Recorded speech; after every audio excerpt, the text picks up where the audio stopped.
The first lecture which I'm going to give, it's the starting point why we ended up with Sprint, because the unmet needs of older people are changing medicine. And I will briefly talk about this before introducing the speaker that will speak about Sprint more in depth. And I will go through these 3 points, talking about the basis of our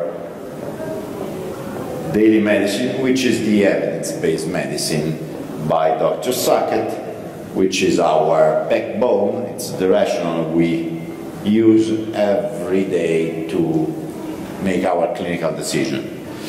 And this was what Sackett said almost 15 years ago, that ABM is the integration between best research evidence with clinical expertise and patient values.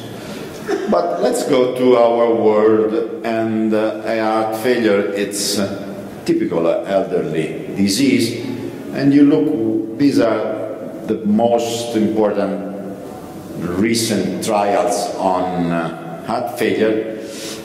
Age, it's always slow, and comorbidity and disability are absent.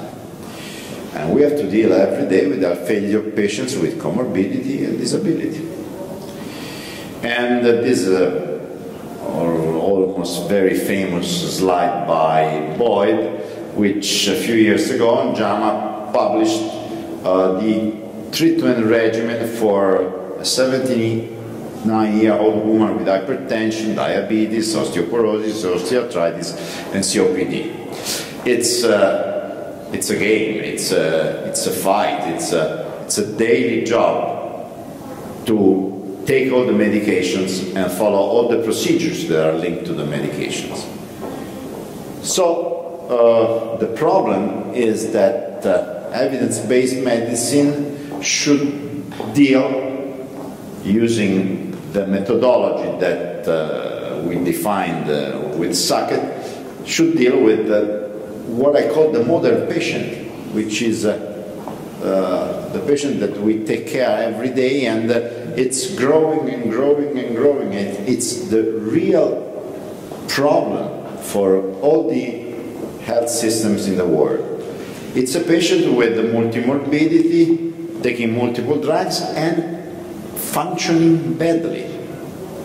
This is a totally different patient from the patient that we are still studying every day in the School of Medicine.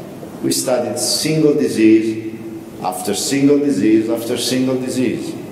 And we never studied what happens to 3-4 diseases altogether, and we never studied how to take care of the functions that are missing in these people. So, not only doctors but also researchers are trying to escape from this kind of patient because it's extremely difficult to study. And this is the beginning of the story that brought to Sprint. Even when the RCTs are specifically designed for people over 80, this is the inclusion criteria, over 80. And this trial was done to understand if we have to treat hypertension in the very old patients. You look at the exclusion criteria, you see that the exclusion criteria make the included patient a kind of super fit patients that are not our patients. And for these patients, it's practically more functioning, a very simple functional parameter as gait speed to decide if they have to be treated or not. And look at the red dot. If these patients have a slow walking speed and high systolic blood pressure, it's better to not treat them, because if you treat them, they die more. So, at the end of the game, we have that the evidence-based medicine with the randomized clinical trials as the cornerstone of EBM doesn't fit in the real world and doesn't take care of the real whole patients.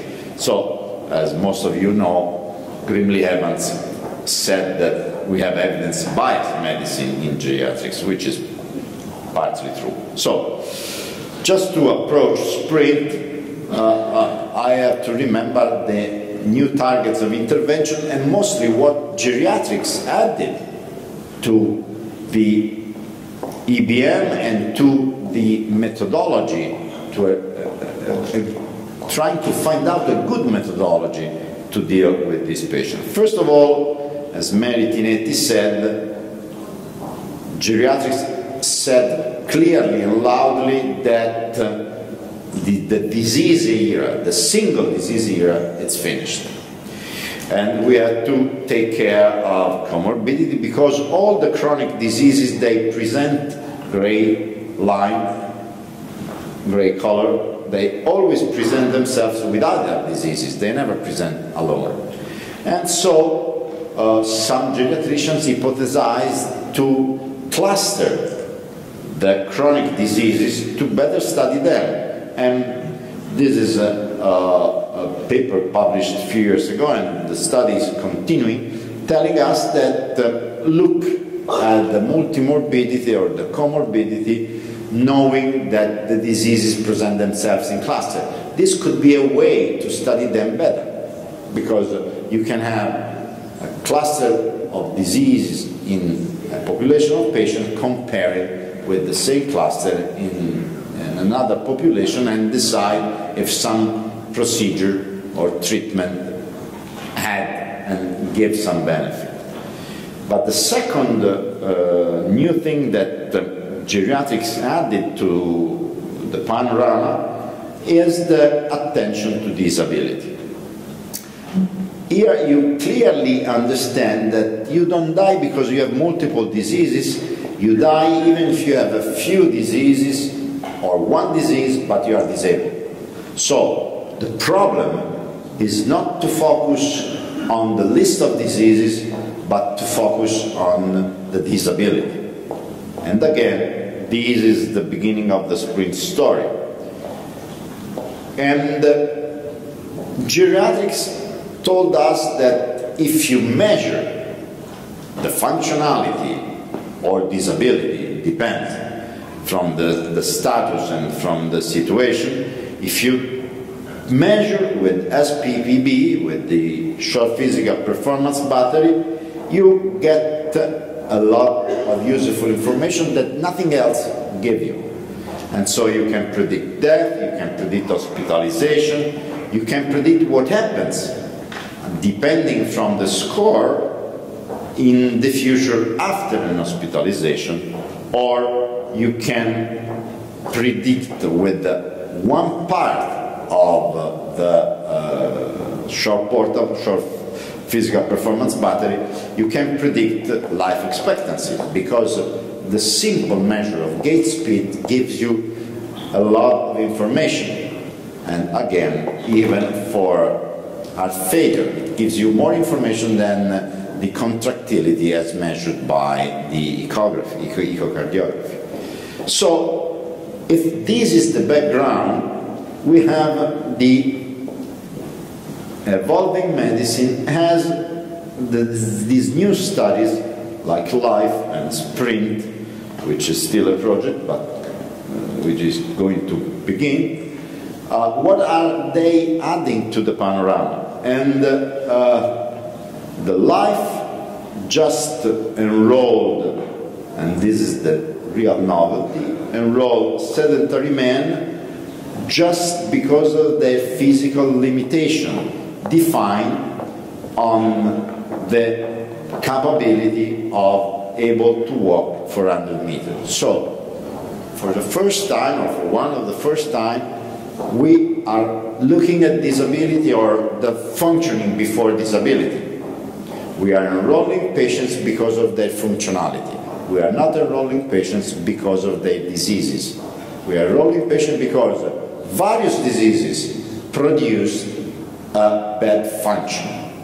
And it was shown that if you exercise these badly functioning patients, you get results in terms of major mobility disability.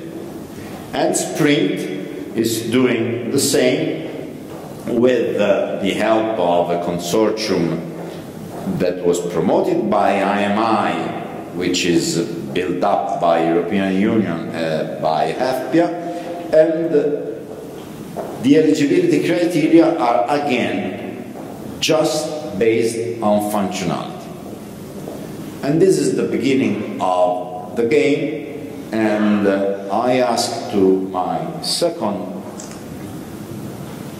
speaker to go in depth on this project, and we will get questions at the end of the symposium. So Matteo Cesari will tell us the physical frailty and sarcopenia condition, which are the core element of the SPRINT project. Matteo.